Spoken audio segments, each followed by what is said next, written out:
Welcome to Mayowa's world. You all, I am so annoyed. I literally just filmed this entire video that was 10 minutes. Come to find out that I filmed it in time lapse. Oh my goodness.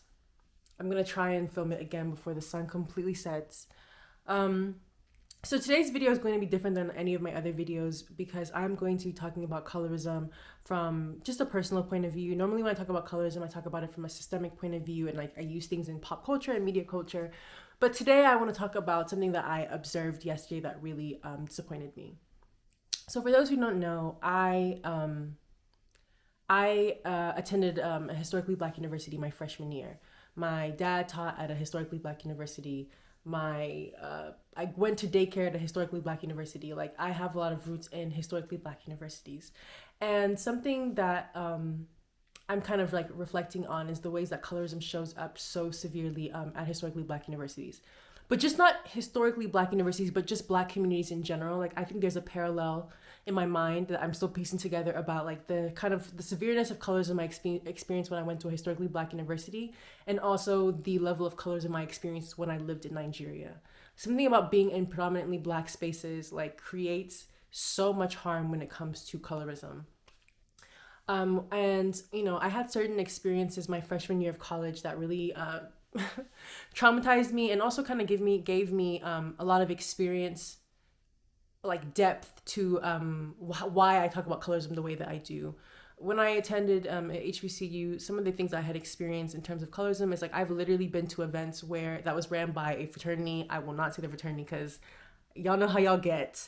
But the fraternity divided us by like a paper bag test. Like, literally at the door there was a paper bag test, and like the people who failed the paper bag test sat on one side, people who passed the paper bag test sat on the other side, and then they essentially just try to talk to the girls who passed paper bag test. Another thing that I experienced while I went to a HBCU was like there was a group of like 9 or 10 all like light skin biracial, racially ambiguous girls that went to my school, and they called themselves like the light bright tens or something. They had like some wild name, and they refused to, like, they told people that dark skinned people couldn't sit near them, dark skinned women can't sit near them, they would never speak to dark skinned girls, like they were like only with each other, and like said really atrocious things. So like that was my first time ever kind of experiencing colorism to that degree, and like just how systemic it is, and it is embedded into historically black universities, especially when you start to like learn things about W.E.B. Du Bois and like other scholars and other people who are foundational to historically black schools, and how they have perpetuated colorism. So HBCUs have a strong foundation within like colorism, but I think I maybe was hoping that, you know, in time, when things, you know, as things progress, it will get better for younger people. Like, one of the reasons I do the work that I do is because I want things to be better for younger people. I don't want dark-skinned people to experience what I experienced growing up. So I try to create language, because there wasn't language for me when I was growing up. So yesterday I went to go see, I went to visit a historically black university. And when I walked into a classroom, there was a boy. He was light-skinned, he's 18 years old. And he was essentially talking like out loud about how he makes his girlfriend, like how his girlfriend can't wear makeup and can't reveal her wear any clothing that reveal her body, how he makes her wear like long skirts and cover up completely. So on top of that, it just being wild and like him just expressing it out loud, he then added and said, she showed us a picture of his girlfriend, and she was like, you know, deep dark skin. Like, I'd say somebody around like Lupita's complexion. She had like twists. And he said, he was like, yeah, this is my girlfriend, but she can't get any darker than she is. Like, she has time limits of how much she spends in the sun. Like, she can't get darker than she already is. I told her that she can't get too dark skin. And that was like what really blew my mind, because on top of the fact that like there's an 18-year-old boy who is like literally being abusive and being violent to a woman, and just being incredibly patriarchal and misogynistic, that's the word. Then the icing on top is like the colorism that usually goes hand in hand with patriarchy, usually goes hand in hand with misogyny, where he has limits on how dark his girlfriend can get, because he said he would not find her attractive anymore, and he has told her these things. And I just couldn't help but wonder like how this dark skin girl feels and how it must feel to date somebody who controls every element of your body, and how young she must be to believe these things about herself. I just couldn't help but wonder like those things.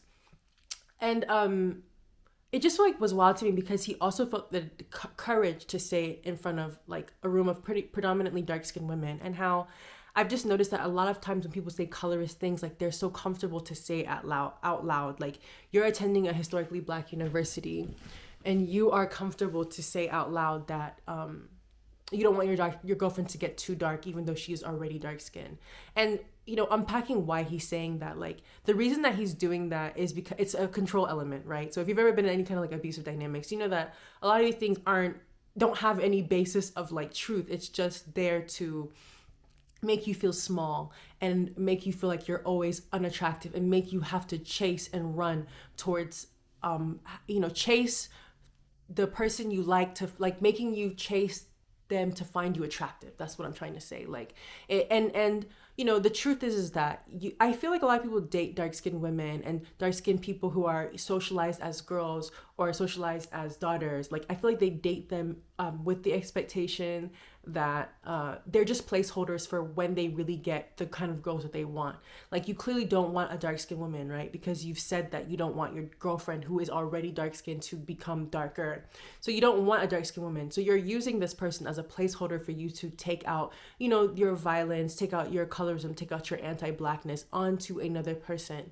So that when you're ready and you've leveled up and you have your career and you have all these things, you can now then go and find who you really desire, and leave with this person. And just being older than I'm older than this guy by a lot, and I'm able to like see how these things work, and just like also have a lot of empathy for the amount of dark-skinned women that were in the room that heard that violence. And like even though I spoke up and other people spoke up, he did not feel shame, he did not feel embarrassed for saying those things. And it was only dark-skinned women who did speak up. It was only, not even women, I'm even using the wrong word, girls, 18-year-olds, teenagers, and me. We were the only ones who spoke up and were trying to let him know that this is like really violent. And I feel like when I saw that, it made me feel really sad, because it made me realize that colorism is like, you just kind of hope that it's going to get better. And it's just like, sometimes when you see these things and it's just not getting better. Like I experienced colorism at that same HBCU 10 years ago, because I will never forget, but when I went to go see a teacher, and I came into the classroom and the teacher was like, "Oh, you look so pretty today." Like I had on a dress, and he was like, "Oh, this dress is so pretty. Like you look so nice today." And then there was a boy in his class. I'm going to say his name because his name was Tariq. And a boy in the class, he was like, "Oh, Tariq, doesn't she look so nice today?" And he goes, "I don't like dark-skinned girls." And he said it in front of the whole class, and like he's like, "I don't like dark-skinned girls. They're not cute to me. Like I don't like their complexion." And it really made me feel like so, like I can't even explain like the level of embarrassment and like sadness, and like I'll never forget that. Like I'll never forget that. If I ever see him, like I'll never, like all of that, I'll never forget it. And just like seeing that I experienced that, and like the pain I felt, and then just seeing that, here we are 10 years, like over 10 years later, he's saying that this guy is spewing the same thing at the same university, like looks even similar to the boy that told me he didn't think I was pretty, like light-skinned men just like openly saying that they don't find us attractive, and like openly saying that they don't think dark-skinned women are like cute and like viable people to date, and like everyone is just allowing them to say that, like no one. And it just kind of brings me to like the feeling or the truth that colorism is never a serious enough offense for someone to consider it canceled or like, accountable for. Like trying to hold accountability within colorism is damn near impossible, because people don't find it to be a serious enough offense.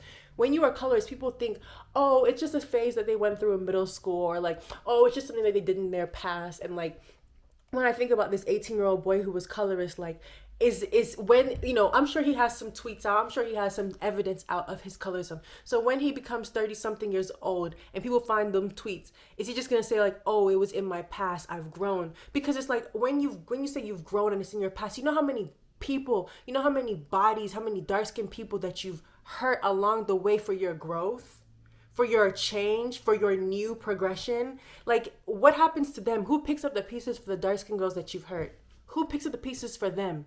Where's their growth? Where's the dark-skinned girl who, I know you're going to break up with this girl, so the dark-skinned girl who's too dark, who's going to be too dark for you as soon as summer hits, who's gonna care about her growth? We're always having so much empathy for people who are colorists. And it's because we find attacking dark skinned women as like super acceptable. And the only people who stand up for us are usually gonna be us.